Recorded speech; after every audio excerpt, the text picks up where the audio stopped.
सौरभ, मैं आपके साथ शुरुआत करना चाहूँगा। मुझे याद है पत्रकारिता के उन दिनों में जब हम लोग साथ में काम किया करते थे, तब भी मैं देखता था कि आप बिजनेस डेस्क में काम कर रहे होते थे, लेकिन एक आंख आपकी फिल्मों की तरफ हमेशा लगी रहती थी। और फिर हम दोनों साथ में काम तो नहीं कर रहे थे, लेकिन एक दूसरे से टच में रहते थे। मुझे ये पता चला कि आप अलग अलग राज्य की सरकारों के लिए फिल्मों के संदर्भ में आप उनके लिए एडवाइज़र का काम कर रहे हैं, उनको पॉलिसी ड्राफ्टिंग में, पॉलिसी बनाने में मदद कर रहे हैं। तो आपका ये सफ़र कहाँ तक पहुंचा और छत्तीसगढ़ में आप कितने कामयाब हुए? सबसे पहले तो मैं TV9 ग्रुप को बधाई देना चाहता हूं, जो आज छत्तीसगढ़ में आपने नया इनिशिएटिव लिया, डिजिटल का लॉन्च किया। और उम्मीद यही है कि छत्तीसगढ़ में भी TV9 भारतवर्ष और TV9 डिजिटल अपनी एक जगह मुकाम बनाएगा और बहुत ज़्यादा जो है प्रॉस्पर करेगा। दूसरा जो सवाल आपने किया कि सिनेमा सर, तो हाँ, लोग कहते हैं सिनेमा समाज का आईना, तो कहीं ना कहीं हम सबके भीतर सिनेमा तो है ही है। हम लोग देखते हैं अपने आप को, और मेरा शायद कुछ थोड़ा ज़्यादा ही रुझान था, आपका भी कम नहीं है। तो ये जर्नलिज्म में रहे 10-12 साल, लेकिन फिर उसके बाद जब सबैटिकल ब्रेक लिया तो उसके बाद शुरुआत हुई थी 2012 में, जब अखिलेश यादव की सरकार आई उत्तर प्रदेश में। तो 2014 मुझे उत्तर प्रदेश फिल्म विकास परिषद का उपाध्यक्ष बनाया गया था, और वहाँ पे नई फिल्म नीति लेके आए हम लोग, जिसमें सब्सिडी, सिंगल विंडो क्लियरेंस थी, और काफ़ी कामयाब रही। उसके बाद 2018 दिसंबर में छत्तीसगढ़ की सरकार बनी, बट उससे पहले मध्य प्रदेश में कमलनाथ जी की सरकार में भी मध्य प्रदेश की फिल्म नीति बनाने का मौका मिला था। यहाँ पे भी हम लोग जब काम, ये दायित्व माननीय मुख्यमंत्री जी के निर्देशानुसार काम करने का मौका मिला, तो सारी बीच में कोरोना थी, तो वो थोड़ी जो है एक ब्रेक आ गया था, जैसे शूटिंग में कभी ब्रेक हो जाता है, एक शेड्यूल ख़त्म होता है दूसरा, तो करके फाइनली पिछले साल सितंबर में छत्तीसगढ़ की नई फिल्म नीति जो है कैबिनेट के द्वारा पारित हो गई थी, और दिसंबर में गैजेट नोटिफिकेशन भी आ गया था। और उसमें हमारी प्राथमिकता यही थी कि छत्तीसगढ़ी फिल्में और यहाँ के लोग, यहाँ के कलाकार, यहाँ का इंफ्रास्ट्रक्चर, उसको प्राथमिकता देनी है। और कैसे जो है सिनेमा का जो अभी तक जो वर्जिन टेरिटरी बोलते हैं, जो यहाँ की नैसर्गिक सुंदरता और सौंदर्य है, नदी, नाले, पहाड़, झरने, जंगल, यहाँ की प्राचीन ऐतिहासिक विरासत और धरोहर जो है, उसको कैसे सिनेमा के पर्दे पे हम लोग लेके जाएं। तो खुशी की बात यह है कि पिछले 6-8 महीने में फिल्म पॉलिसी आने के बाद बॉलीवुड का, ख़ास तौर से हिंदी फिल्म और OTT प्लेटफॉर्म्स का यहाँ काफ़ी रुझान रहा है। यहाँ पे डिज़नी हॉटस्टार, यहाँ सोनी लिव, ये सारे जो है लोग आके 30-40 दिन शूट करके अपने शोज़ OTT पे, कौन प्रवीण तांबे करके श्रेयस तलपड़े की फिल्म थी अभी रिलीज़ हुई डिज़नी हॉटस्टार पे, वो उन्होंने शूट किया। तो करीब 8 से 10 ऑलरेडी शूट हो चुके हैं, और आने वाले दिनों में अनुराग कश्यप, अनुभव सिन्हा, रत्ना सिन्हा, जैकी भगनानी, अक्षय कुमार अक्टूबर में एक फ़िल्म यहाँ करने आ रहे हैं अपने। तो धीमे धीमे बॉलीवुड का भी रुझान वो यहाँ पे बढ़ रहा है। बट कोशिश हमारी यही है कि बॉलीवुड आएगा यहाँ पे, चूँकि वो बड़े पर्दे को एक बड़े विस्तृत रूप में छत्तीसगढ़ को दिखाने की कोशिश करेगा। उसका दूसरा फ़ायदा है कि यहाँ के लोकल कलाकारों को जो एक मिलना चाहिए था, उनका जो टैलेंट है वो एक ज़्यादा बड़े जो है परिदृश्य में जो है प्रतिबिंबित हो, वो हो।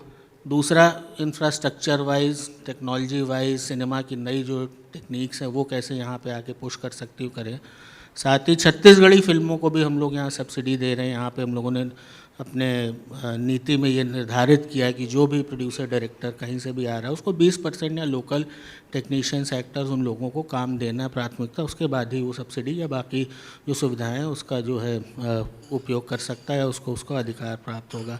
तो कुल मिला के मैं देखता हूँ पिछले 15 साल बहुत ही स्थिर मजबूत सरकार थी, लेकिन फिल्म पॉलिसी को लेकर जो है ऐसा कुछ हुआ नहीं था। पहली बार हुआ जो सरकार में माननीय मुख्यमंत्री भूपेश बघेल जी का ये विजन था कि उनसे जब मेरी मुलाकात हुई थी 4-5 साल पहले, जब सरकार ने कहा यार किसी से पूछो छत्तीसगढ़ तो बोलते हैं नक्सल। तो ये जो दाग हटाना है, वो सिनेमा की जो सॉफ्ट पावर की ताकत है, और जिसमें लोगों को रोज़गार भी मिल रहा है, ब्रांडिंग भी हो रही है, हमारी चीज़ें ज़्यादातर लोगों तक, और अच्छी कहानियाँ। कोई छत्तीसगढ़ी फिल्मों को मैंने देखा है यहाँ पे, कई फिल्में, अनुज जी हैं, मनोज जी को राष्ट्रीय पुरस्कार मिला। एक जो अपनी इनकी एक मीठापन, या एक जो परिवार को बांधने वाली साफ़ सुथरी कहानियों का जो एक जो ताकत है, ये मतलब ये हबीब तनवीर, विनोद कुमार शुक्ला जी की धरती है। तो कंटेंट यहाँ पे बहुत अच्छा है, बहुत मजबूत है। कुछ चीज़ें हैं जो हम इस फिल्म पॉलिसी के थ्रू, जैसे यहाँ पे एग्जीबिशन का नेटवर्क थोड़ा कम है, इंफ्रास्ट्रक्चर, वो चीज़ें वर्कआउट करने की कोशिश कर रहे हैं। बट मुझे लगता है कि जिस तरीके से लोगों का सहयोग है, सारे प्रदेश के वासियों का, फिल्म इंडस्ट्री का और बाकी, तो Chhattisgarh would be in coming time the next film destination of this country. क्या बात है। ये अगर ये सपना है आपका और जिस कॉन्फिडेंस के साथ आप कह रहे हैं, तो निश्चित रूप से हॉलीवुड अपनी एक और नई पहचान बनाएगा। लेकिन ये जो आपने कहा कि हमने पॉलिसी हमने बनाई और उसके अब फ़ायदे मिलने शुरू हुए हैं, तो क्या फ़ायदे महसूस भी हो रहे हैं लोगों को? मनोज वर्मा जी से बेहतर कौन बताएगा। सर नमस्कार, आप सभी का नमस्कार है। और मैं सबसे पहले तो बताऊंगा, फ़ायदा तो सबसे पहले मुझे ही हुआ है साहब। नीति आई है और मेरी फिल्म को नेशनल अवार्ड मिला है, और नीति में ये था कि जिस भी फिल्म को नेशनल अवार्ड मिलेगा उसे 1 करोड़ रुपए दिया जाएगा, और वो तत्काल प्रदान किया गया। मैं बहुत शुक्रगुजार हूँ मुख्यमंत्री महोदय का। और अभी बाकी जो फिल्में अभी हमारे यहाँ से जाने की हैं सब्सिडीज़ के लिए, वो अभी एंट्रीज शुरू नहीं हुई हैं, क्योंकि कैबिनेट से पास हो चुका है सारी चीज़ें, लेकिन जो एक वर्कआउट होना था वो अभी फाइनलाइज नहीं हुआ है। तो फिल्में अभी रजिस्टर नहीं हो रही हैं, तो मुझे ऐसा लगता है कि ये बहुत जल्दी ये भी शुरुआत हो जाएगी। क्या बात है। तो ये आपने जिक्र किया, और उधर लाभार्थी जो हैं वो बैठे भी हुए हैं, वो कह रहे हैं कि हमको इसका तत्काल फायदा भी देखने को मिला। लेकिन अनुज, आप कहते हैं कि you only tell about it when the proof of pudding is in testing it. तो ये आपने क्योंकि इसके अंदर रह के इस इंडस्ट्री को जिया है, देखा है, आप कलाकार हैं और अभिनेता हैं, कहाँ पे हर्डल्स रही हैं और ये सब होने के बाद हर्डल्स कितनी दूर हुई हैं?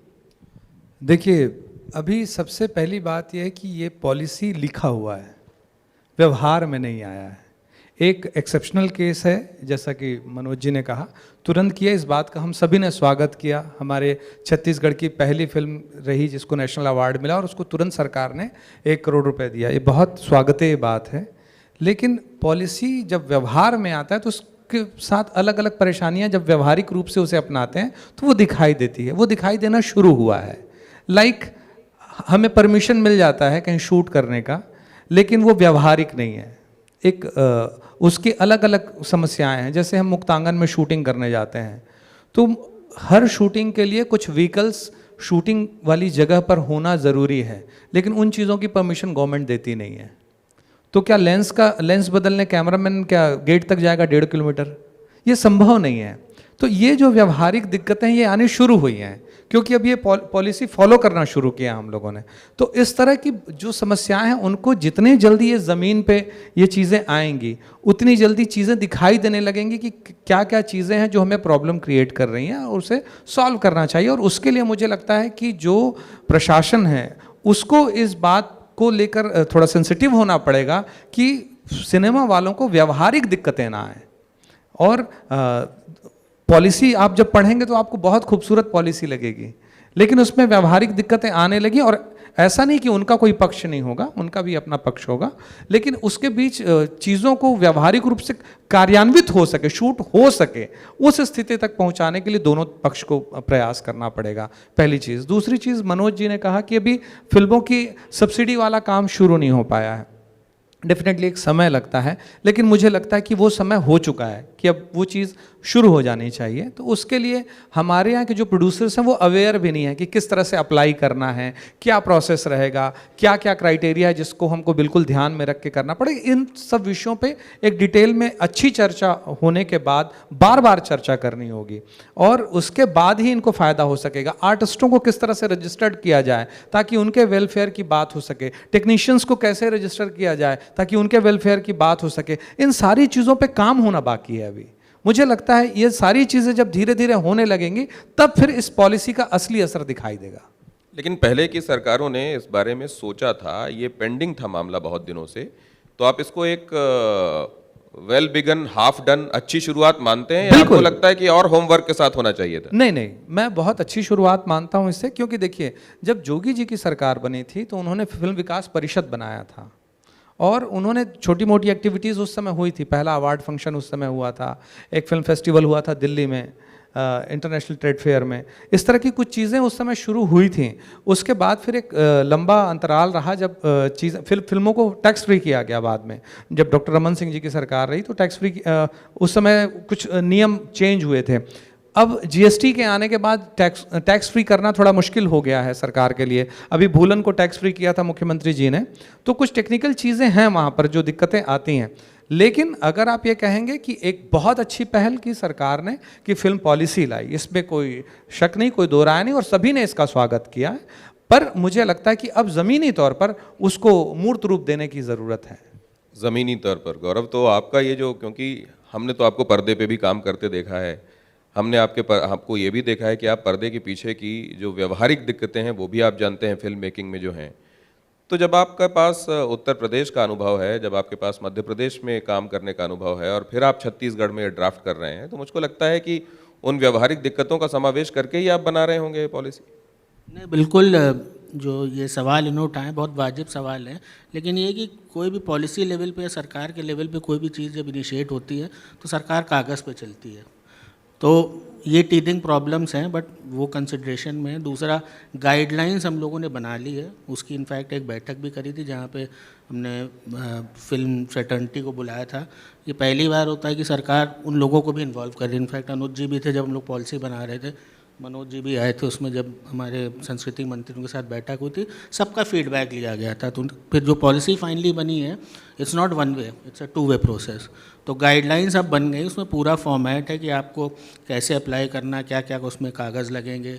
ज़िले में जो कलेक्टर को अधिकृत किया गया वो शूटिंग की परमिशन देगा, जिसके आधार पे आप जब अप्लाई करेंगे सब्सिडी, सारी चीज़ें, दैट इज़ ऑलमोस्ट फाइनल। मुझे लगता है वो किसी भी दिन जो है वो पब्लिक हो जाएगी। और चूंकि बीच में कोरोना आ गया था, सिनेमा हॉल बंद थे, इसलिए बहुत सारे प्रोड्यूसर्स ने अपनी फिल्मों का सेंसर सर्टिफिकेशन ले लिया था। उस पर भी चर्चा हुई थी, तो ये बताया क्योंकि सेंसर सर्टिफिकेट की अवधि जो है 6 महीने की होती है, तो अब बहुत सारी फिल्में रिलीज़ होनी शुरू हो गई हैं। तो आई थिंक आप अगले 2-3 महीने, या अगर दोबारा कोई कॉन्क्लेव होता, अगर आप अगले 6 महीने बाद दिसंबर में आएंगे, तो आपको लगता है कि आप जो है किसी सब्सिडी वाला जो एक इवेंट हो चुका होगा और लोगों को चेक और उनका जो ड्यू है वो मिल चुका होगा। सरकारें कागज़ों पर काम करती हैं, ये बात सही है, लेकिन अब ज़रा ये समझें कि मनोज जी ने जो ये फिल्म बनाई, जिसको बड़ा अक्लेम मिला, क्रिटिकल अक्लेम भी मिला, लोगों ने बड़ी पसंद की। अक्सर ये होता है कि बेशक वो इलाकाई और स्थानीय तरजीह के साथ बनने वाली चीज़ें हों, लेकिन दूर का ढोल ही सुहावना होता है। ऐसे में आपने स्थानीयता को महत्व दिया। मैंने ये भी देखा कि आपने जिनसे गीत लिखवाए वो यहाँ के लोग हैं। कुल मिलाकर आपने उसको पूरी तरह से लोकल फ्लेवर में रखा। दिमाग में ये बात नहीं आई कि कहीं कुछ दूर से कुछ ऐसे नामी लोग, कुछ ऐसे जिनको दूसरे तरीक़ों से परसीव किया जाता है, उनको लिया जाना चाहिए और कुछ और किया जाना चाहिए? सर, आपने फिल्म देखी नहीं है। इसमें हमने लिया है मुंबई से, कैलाश खेर जी ने इसका टाइटल सॉन्ग गाया है।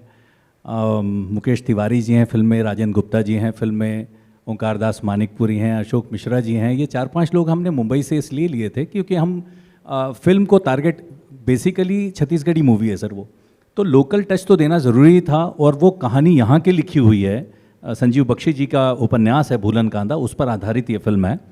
तो मेन जो था वो हमारे यहाँ की गांव की कहानी थी। तो जब मैं इसको लेकर के मुंबई भी जाता था और वहाँ पे मैंने काफ़ी स्ट्रगल किया पिचिंग के लिए, अपनी फिल्म की स्क्रिप्ट को पिच किया कई जगह, तो उनका यही कहना हुआ करता था कि साहब आप स्क्रिप्ट छोड़ दीजिए, हम बना लेंगे। तो मैंने उनको ये बोला कि साहब आप नहीं बना पाएंगे, ये छत्तीसगढ़ की फिल्म है, यहाँ के लोगों की फिल्म है, यहाँ के हमारे गाँव की फिल्म है, और ये कहीं ना कहीं आप कॉम्प्रोमाइज़ कर जाएंगे। तो मैंने स्क्रिप्ट कभी छोड़ी नहीं और फिर फाइनली ये डिसीजन लिया कि नहीं, मुझे ही करना चाहिए। और चूंकि छत्तीसगढ़ का सिनेमा हम राज्य से बाहर ले जाना चाह रहे थे, इसलिए कोशिश की कि उसमें कुछ ऐसे लोग भी जुड़ें जो राष्ट्रीय स्तर के हों, जिनको देख करके लोग फिल्म देखना चाहें, पसंद करें। जो हिंदी सिनेमा के लोग हैं उनको भी इसमें इन्वॉल्व किया।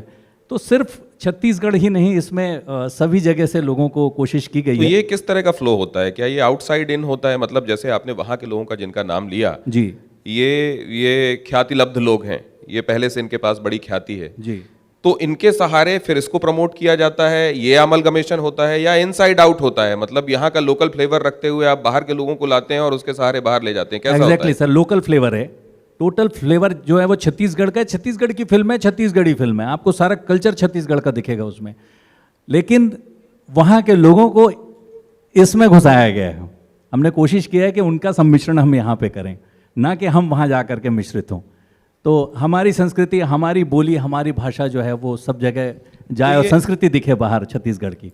तो ये लगता है कि एक डायनेमिक प्रोसेस है, जैसे मतलब उधर से इधर भी है और इधर से उधर भी है। Exactly, तो ये अगर ऐसा है, क्योंकि मसलन ए.आर. रहमान का वो गाना जो हम सब ने सुना, गेंदा फूल, ससुराल गेंदा फूल, सासगारी जी। ये मैं समझना चाहता हूँ अनुज कि ये उधर के लोगों के लिए कितना आकर्षण है, छत्तीसगढ़ यहाँ की भाषा की वजह से, यहाँ की संस्कृति की वजह से, यहाँ की इन तमाम लोकेशंस की वजह से कितना बड़ा आकर्षण है? देखिए, छत्तीसगढ़ का जो संगीत है वो अनटच्ड म्यूज़िक है। यहाँ के जो ट्रेडिशनल ट्यून्स हैं वो बहुत ज़्यादा बाहर नहीं गए हैं, और वही एक कारण है कि जब बाहर के लोग यहाँ के ट्यून्स को सुनते हैं तो उनको बहुत फ्रेशनेस का एहसास होता है, बहुत ताजगी महसूस करते हैं सभी। तो यही बात मुझे लगता है कि रहमान साहब को भी लगी होगी, यही बात रहमान साहब को भी लगी होगी, और उन्होंने अपना इनपुट दिया उस गाने में, और उस गाने को एक अपना रंग दिया उन्होंने, और वो गाना पूरी दुनिया को भा उसको गया। जब आप छत्तीसगढ़ में सुनते हैं, छत्तीसगढ़ी लोगों के मुंह से, और जो ए.आर. रहमान साहब ने बनाया, कितना डिफरेंट लगता है? देखिए, सबसे पहले तो उन्होंने उसके टेम्पो पे बड़ा खेल किया। उस गाने को जो यहाँ ओरिजिनली गाया जाता है उसमें, और जो रहमान साहब ने बनाया उसके टेम्पो में लगभग आधे का फ़र्क है।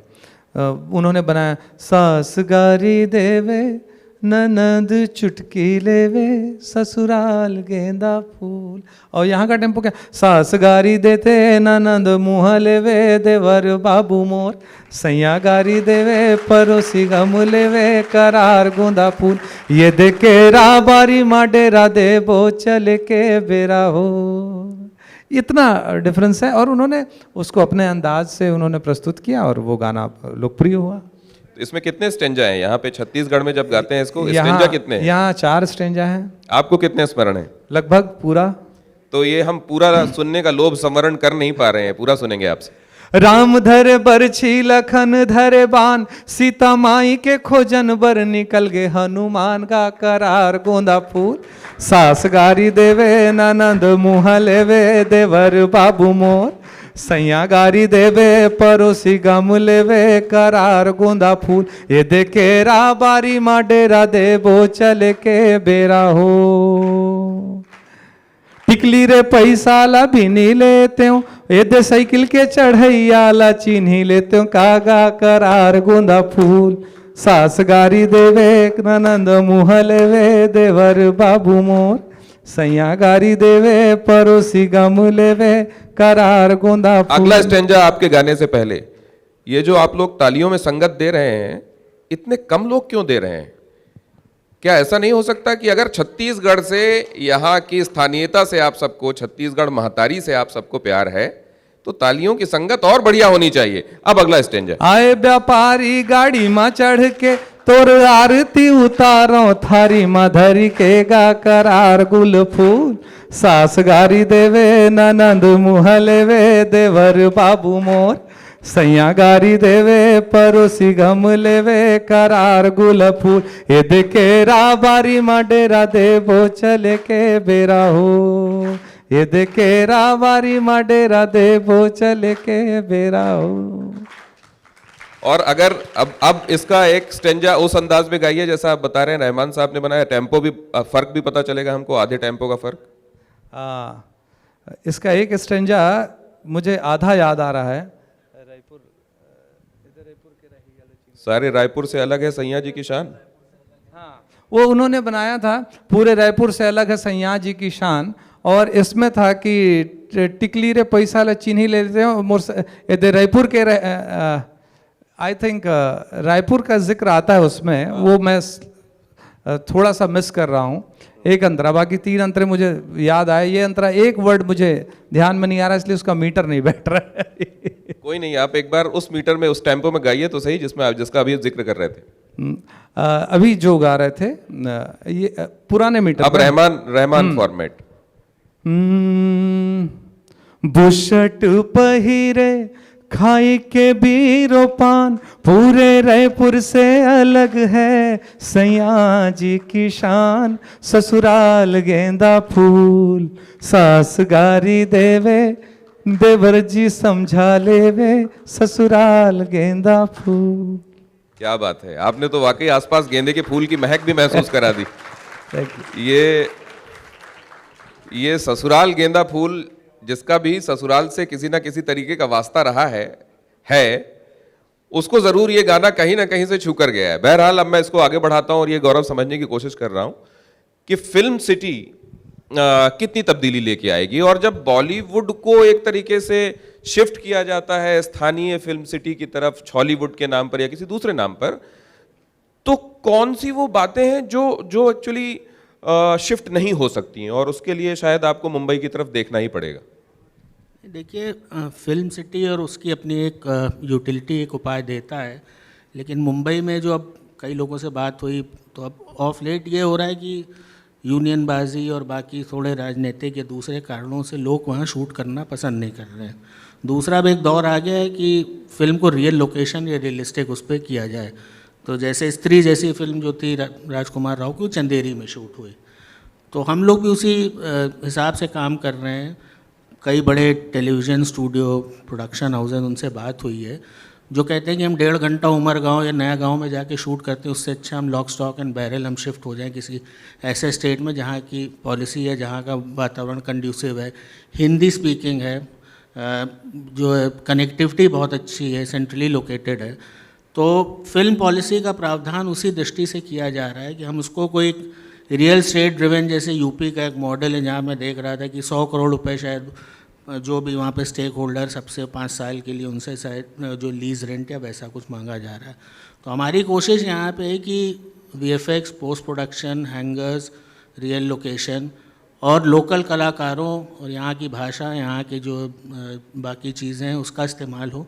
दूसरा, कंटेंट के पॉइंट ऑफ व्यू से भी देख रहे हैं, जो ओटीटी का प्लेटफॉर्म अगले 2 साल 3 साल में 3,500 करोड़ रुपए का कंटेंट बनना है, और जो टॉप जो 6 प्लेयर्स हैं उसमें अमेज़ॉन, नेटफ्लिक्स है, Z5, इनको ऑन एवरेज आपको कम से कम 300 से 400 शोज़, मतलब एवरेज एक शो पर डे जो है उसकी रिक्वायरमेंट होगी।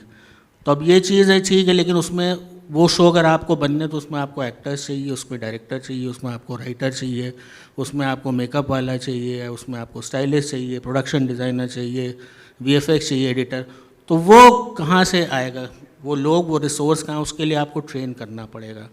तो इस फिल्म जो हम लोगों ने 150 एकड़ करीब ज़मीन जो है एक्विजिशन हो रही नया रायपुर में, उसमें ये प्रावधान किया जाएगा कि जो भी यहाँ पे जो है स्टेक होल्डर्स या जो जिसका इंटरेस्ट है करने आए, तो apart from it is not only a shooting destination या एक शूटिंग सिर्फ स्टूडियो ना रह जाए, वो ट्रेनिंग करने के लिए भी जो है यहाँ पे कोई फिल्म स्कूल या उस तरीके के एलाइड एक्टिविटीज़ दे, जिससे यहाँ के जो बच्चे जो अपॉर्चुनिटी नहीं मिल पा रही बाहर जाने की, वो उनको मिले।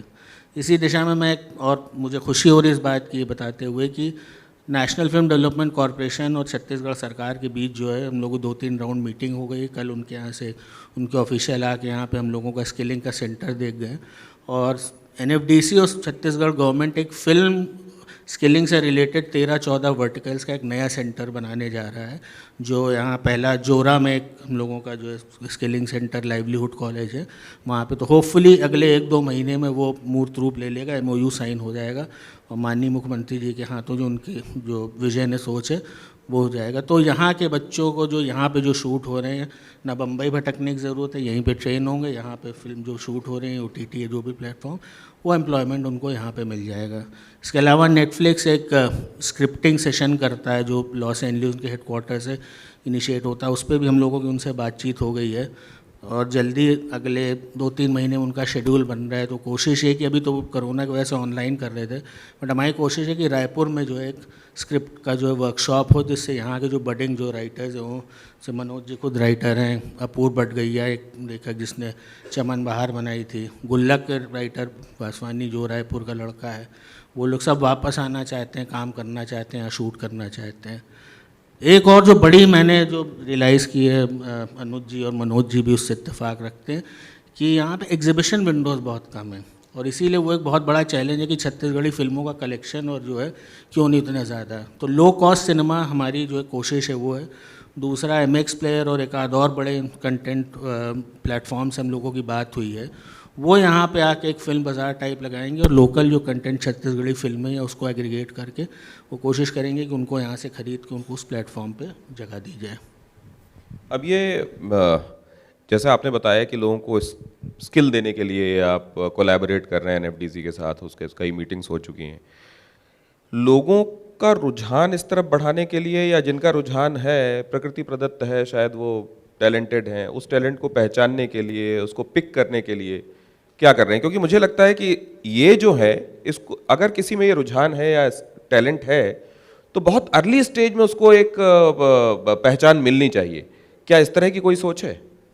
बिल्कुल, फीडबैक तो आता ही है। अब कोई भी शूट होता है, मैं देखता हूँ अच्छी खासी भीड़ होती है। बस्तर में चित्रकूट फॉल्स में जो एक वेब सीरीज़ शूट हुई, इसमें परेश रावल के साहबजादे थे, वहाँ पे आए, अच्छी खासी भीड़ थी। सोशल मीडिया पे लोगों का रुझान, फेसबुक, दुनिया के माध्यमों से, मुझसे खुद पर्सनली लेवल पे लोग आते हैं, मिलते हैं, यहाँ के यंग टैलेंट और वो सारी चीज़ें। अभी क्या था कि लोग को जाना पड़ रहा है, लेकिन अब काम उनके दरवाजे पे आ रहा है। गौरव, मेरा सवाल दूसरा है। मेरा सवाल ये है कि अमूमन जब ख़ास तौर से मध्य प्रदेश छत्तीसगढ़ की बात मैं कर रहा हूँ, क्योंकि खुद मध्य प्रदेश से मेरा भी ताल्लुक़ है और मेरे पिताजी की पहली जॉब यहीं थी भिलाई में, तो मैं इन जगहों को अच्छे से जानता हूँ और एक्चुअली मेरे अंदर भी ये बसता है। क्या पहले जब बच्चा बड़ा होता है तो केवल एक ये होता है कि ये डॉक्टर बनेगा या इंजीनियर बनेगा। डॉक्टर या इंजीनियर के बाद जो क्रीम बचती है वो फिर MPPSC के लिए सोचती है, छत्तीसगढ़ PSC के लिए सोचती है, UP PSC के लिए सोचती है। फिर इसके बाद जो लोग होते हैं उनमें से वो कुछ जो है वो दूसरी विधाओं में जाकर देखते हैं। तो क्या ये हो सकता है कि उनमें से वो लोग जिनका ओरिएंटेशन है उनको स्कूल के दौर में ही या उससे पहले ही उनके लिए वर्कशॉप्स या उनके लिए कॉलेज में ही कोई ऐसा करिकुलम, क्या कुछ ऐसा इंट्रोड्यूस करने के बारे में सोचा नहीं जाना चाहिए? नहीं, करिकुलम तो अभी आई थिंक लॉन्ग ड्रॉन है। अभी चूँकि पॉलिसी आई है, चीज़ें आ रही, शूट हो रहे, तो पहला तो आकर्षण ये होता है कि मोस्टली लोग पर्दे पे अपने को देखना चाहते हैं या डायरेक्शन करना चाहते हैं, राइटिंग करना चाहते हैं, तो कुछ इनिशिएटिव। बट हाँ, हम लोगों की स्कीम ऑफ थिंग में ये भी कि हम 28 ज़िले यहाँ पहले थे, 4-5 और बढ़ गए हैं, तो हम ज़िलेवार भी जाके यहाँ पे अलग अलग विधाओं में, डायरेक्शन में फिल्म मेकर्स को, राइटर्स को ले जाके वर्कशॉप कराएंगे। ये प्रावधान ऑलरेडी संस्कृति विभाग के साथ हम लोगों की बातचीत हो चुकी है। एक बार ये गाइडलाइंस आ जाए और थोड़ा टेम्पो बढ़ जाएगा तो ये फिर उसमें जिसको भी इंटरेस्ट है, जैसे मैंने बोला नेटफ्लिक्स की जो राइटिंग की जो वर्कशॉप है, तो अगर आप नेटफ्लिक्स की राइटिंग की वर्कशॉप में आप कर रहे हैं, आपको सर्टिफिकेशन मिल रहा है, बहुत बड़ी अपॉर्चुनिटी है, तो वहाँ उससे भी रुझान पता चलेगा जो, और उससे आगे तो ये इसमें अवेयरनेस क्रिएट करने के लिए आप लोग काम करेंगे? बिल्कुल। आप देखिए ना, आज आप जैसे मैं कह रहा हूँ, आप करियर की बात कर रहे हैं एक तरीके, अगर मैं सही समझ रहा हूँ, सोशल मीडिया इन्फ्लुएंसर्स आज एक करियर बन चुका है। जो शौकिया लोग ट्विटर या उस पर आ गए थे, आज जो कमाई का जरिया है, 2-2, 3-3 बिलियन ऐसे लोग हों जिनको आप जानते नहीं थे, वो आज जो है पता नहीं किस लेवल पे ऑपरेट कर रहे हैं। तो सिनेमा तो इतना बड़ा पुल फैक्टर है सॉफ्ट पावर का अपना है, क्यों नहीं बिल्कुल काम करना चाहेंगे। तो as and when we are taking baby steps, जैसे धीरे धीरे बढ़ेंगी।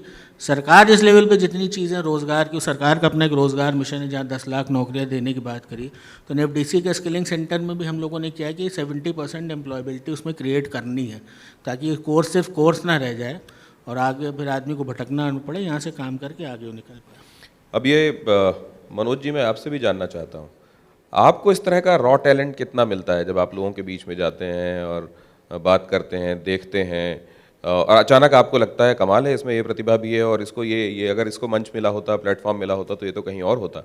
ये कितने लोग ऐसे मिलते हैं आपको? सर, इनकी संख्या बहुत बढ़ती जा रही है अभी, जब से सोशल मीडिया आया है। जैसा कि सर ने बोला कि इन्फ्लुएंसर्स बहुत आ गए हैं, और वो इन्फ्लुएंसर्स हम मतलब सामने तो मिलते ही मिलते हैं, इसके अलावा जब आप रील्स में और इसमें देखते हैं तो ऑटोमेटिकली आपको लगता है कि ये हमारे फलाने कैरेक्टर के लिए बहुत परफेक्ट रहेगा। तो कुछ लोगों ने मुझसे पूछा कि सर आप ऑडिशंस कब लेंगे, हम ऑडिशन देना चाहते हैं, ये करना। मैं बोला आप रील्स बनाइए और डालिए, तो हमको समझ में आ जाएगा कि आप कहाँ पर हैं।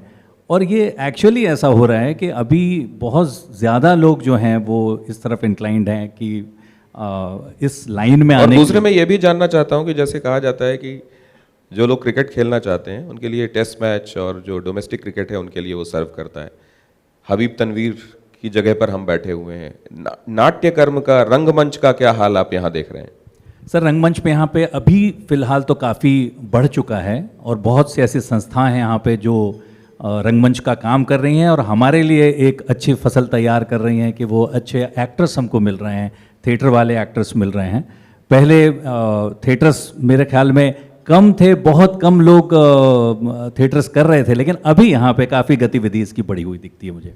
और अब मैं एक ऐड करना चाहूँगा, अभी पिछले साल ही यहाँ छत्तीसगढ़ संस्कृति परिषद का जो कैबिनेट से गठन हुआ है, जिसके अध्यक्ष माननीय मुख्यमंत्री जी हैं, और उसमें ललित कला, आदिम कला और संस्कृति और ऐसे 4 अकादमी बनाए गए जिनके अध्यक्ष निर्वाचित कर गए। और रेगुलर जो है कुछ ना कुछ एक्टिविटी, और ये कि हम अपनी पुरानी विधा, अपनी विरासत, अपनी किताबों, अपने यहाँ के कलाकारों को उस तरीके से एक अच्छा मौका दे सकें।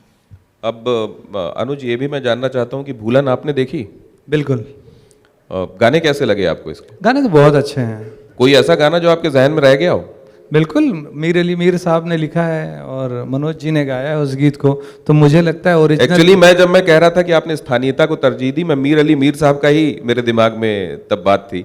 मैं जरा आपके मुंह से सुनना चाहता हूँ कोई गाना उस फिल्म का जो आपको याद हो। वैसे ओरिजिनल सिंगर मनोज जी हैं, बट उनके आज्ञा के बाद मैं इसे जरूर गा देता हूँ। अगर मनोज जी भी सिंगर हैं तो मैं तो चाहूंगा कि आप दोनों एक साथ गाएं इसको, और एक बल्कि आप स्टेंजा और आप एक मुखड़ा गा दें हमारे लिए।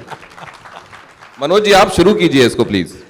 शुरू मैं करता हूँ, स्टेंजा मनोज जी गाएं तो ज्यादा अच्छा। अच्छा, ठीक है, ठीक है, ठीक। ए नंदा जही कारे, नंदा जही कारे, नंदा जही का।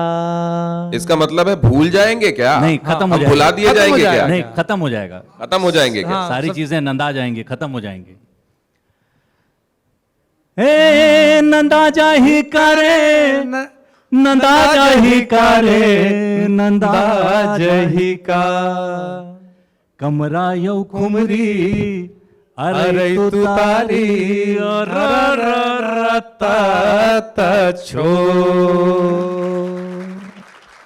रच रच मच मच गेड़ी मचैया, गाँव गली माँ पड़की नचैया। मांदर के थाप मारा हस रचाए, पंथी के धुनला गाए बजाए। गाँव के लीला चाउर के चीला, मेला मड़ई माँ ढेलवा झूलैया। नंदा जाही का कमरा यो कुमरी, अरे तू तारी, और छो। इसी फिल्म का एक गाना और इसी फिल्म का एक गाना और प्लीज। मनोज जी, आप शुरू कीजिए।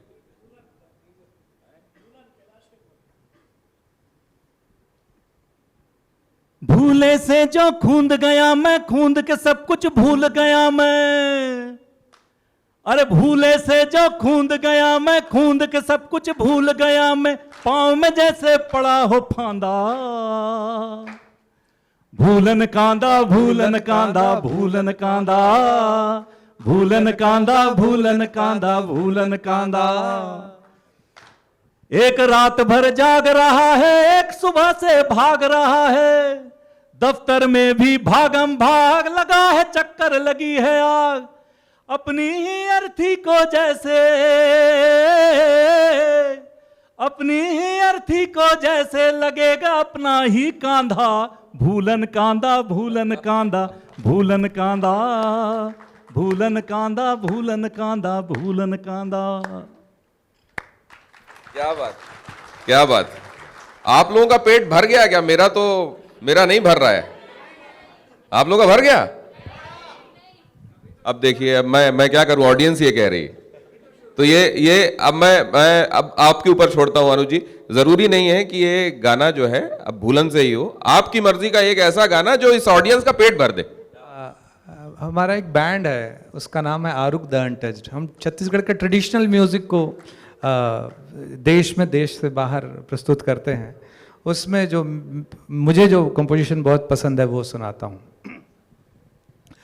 अनबोलना काबर होए सैया तैं मोर से, अनबोलना काबर होए सैया तैं मोर से हो। मैं तो तरस तरस मर जई हो बिगर बोले से, मैं तो तरस तरस मर जई हो बिगर बोले से।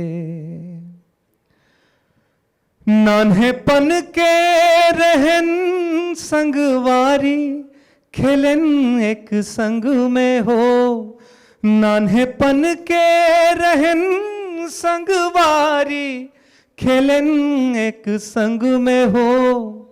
घानी मुनी घोर दे पानी दमोर दे, नांगर बैला जोर दे, अटकन बटकन दही चटाका, लौहा लाटा बन में कांटा, सावन में करेला फूले, चल चल बिटिया गंगा जाबो, गंगा ले गोदावरी, पाका पाका बेल खाबो, बेल के डारा टूट गे, भरे कटोरा फूट गे, आंग वांग दिया बारे, कारी गोरी हाथ पसारे।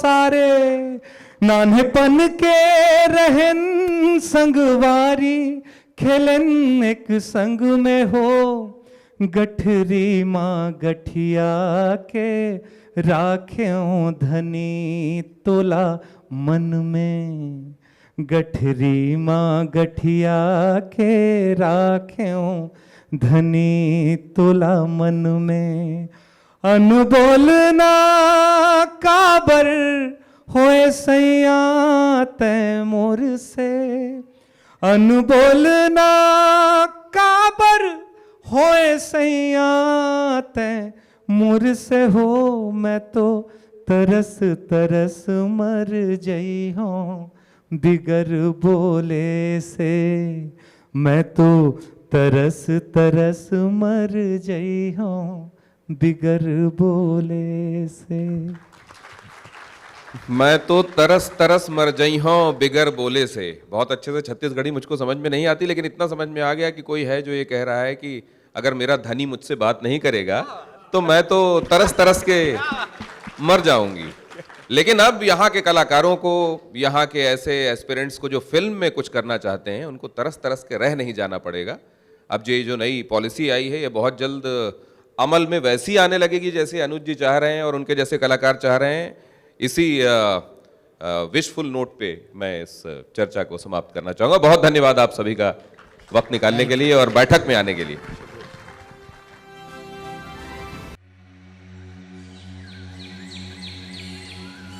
Near the heart of India,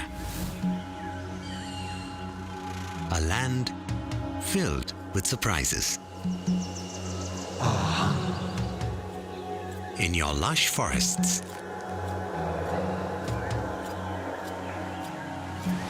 and the mighty force of your waters,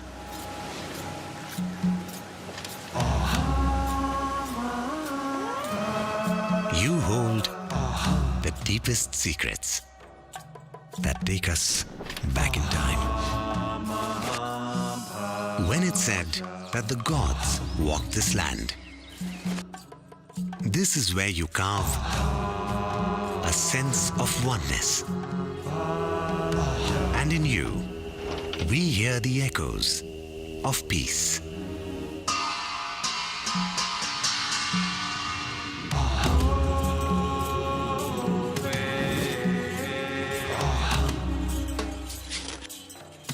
This is where we feel the warmth of your faces.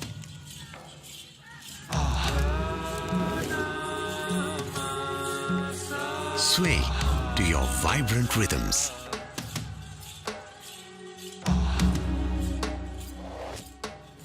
See hands that mold life.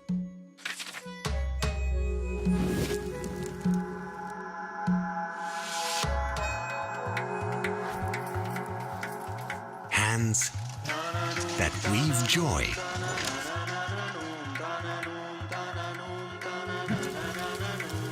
Burnished with the fire of beauty. You captivate with your unique flavors.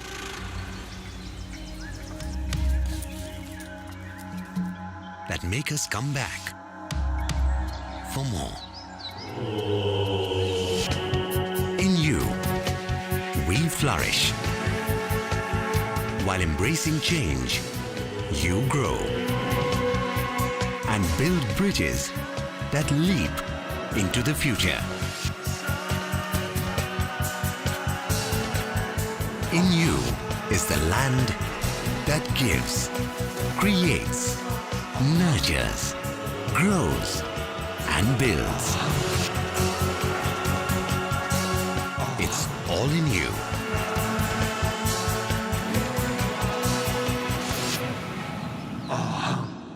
Come, experience Chhattisgarh.